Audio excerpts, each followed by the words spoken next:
Welcome to aminacademy.com. Let us do rise of Ottoman Empire. In that, we discuss about the great Seljuks and their successors.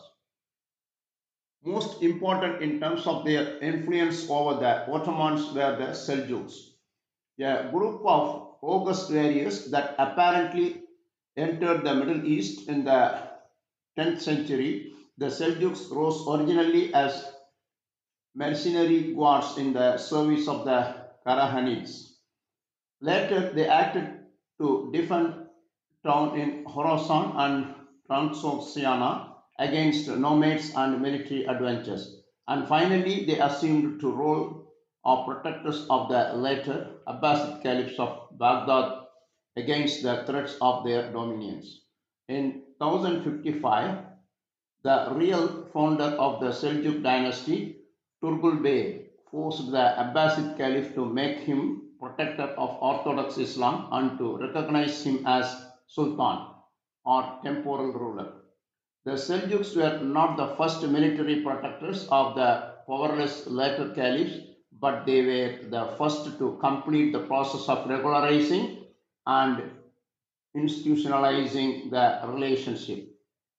With northern Iran entirely under Seljuk control and Iraq professing submission, the Seljuks were confronted with the problem of consolidating their role and restoring order and prosperity in the Middle East,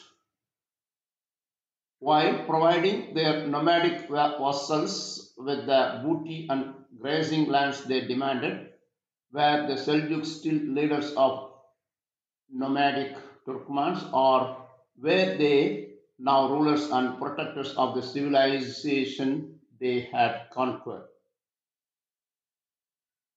In return for caliphal recognition, the Seljuks became champions of orthodoxy in the Islamic world and leaders of the movement to eradicate the political, military, and religious influence of Shiism. Shiis were rooted out of administrative positions and replaced by Orthodox officials. To provide a later in sufficient quality and numbers of Muslim educational system was recognized, reorganized and centered in the mosque schools and higher madrasa schools, which strengthened the Orthodox religion's institution. The Sufi mystic movement, which was fulfilling the popular need for a more personal religion, was reconciled with the interpretation of the Orthodox establishment. Now we'll further discuss about the great Seljuks and their successors. The Seljuk Empire was a powerful and culturally rich state that dominated Central Asia and Eastern Mediterranean from 11th to 14th century. The empire's successors is included. First, Artukids, the controlled Jerusalem until under 1098 in northeastern Syria and northern Mesopotamia. Danishmend dynasty founded a state in eastern Anatolia and northern Syria. Kirboga exercised independence as the Atabek of Mosul. Ghiyasuddin Kaysuru took back the throne after his brother Ruknuddin II died in 1204. Next, Izzuddin Kilik, Arsalan III, replaced his father Ruknuddin II but was soon deposed by his uncle. Mahmud II proclaimed himself Sultan and established a capital in Baghdad but was officially deposed by Ahmad Sanjar in 1131. The Seljuk Empire's successor state split after the death of Malik Shah I. The disunity within the Seljuk realms allowed the First Crusade to succeed shortly afterwards, beginning in 1096. The Seljuk Empire's legacy included the founding of a network of madrasas, Islamic colleges, the construction of many mosques, including the Great Mosque of Isfahan,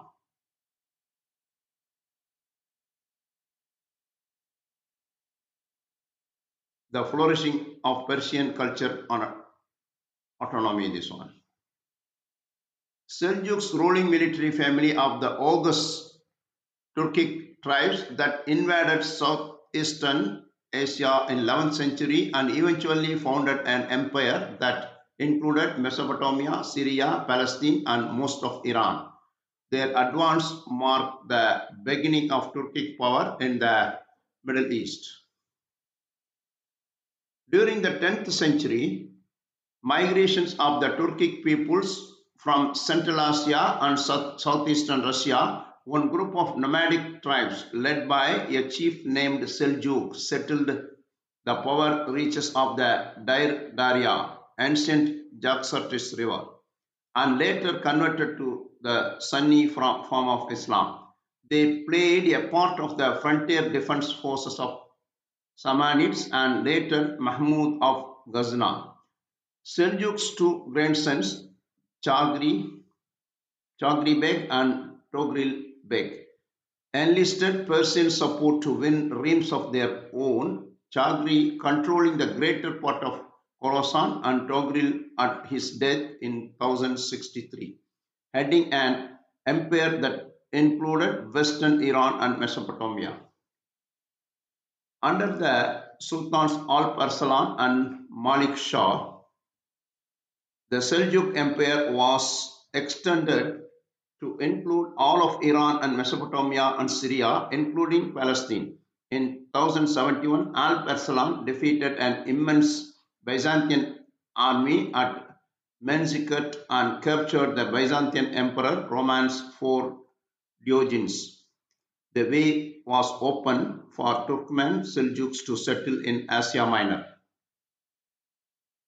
The Seljuk Empire was unable to prevent the rise of Nizari Ismailis, a Shiite sect through to be responsible for the killing of Vizier Nizamul Mulk in 1092.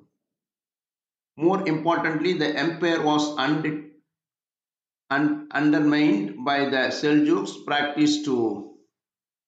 practice of dividing provinces among the deceased ruler's son, thus creating numerous independent and unstable principalities. Iranian struggle for power followed. The last of the Iranian Seljuks died on the battlefield in 1194, and by 1200 Seljuks' power was at an end everywhere except in Anatolia. So far, we discussed about the Seljuk dynasty and their successor. We have done. Please subscribe our YouTube channel.